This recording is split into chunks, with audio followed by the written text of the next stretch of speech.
نظم دی چې بچی دی ودی لمبل ساته ته د نسلونو د بدلون په خاطر د خپل روښانه سباون په خاطر د وخت راتلونکي جنګ ته ملا وتړه مخه د جنګ د دې بلا وتړه ولس د امن په امکان پوهه کړه د وخت په قدر باندې ځان پوهه کړه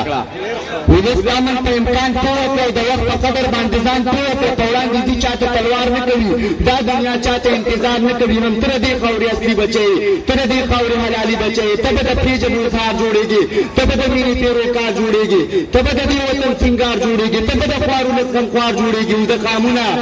او د قامونه په قلم نه کېږي او د قلم په زور علم نه کېږي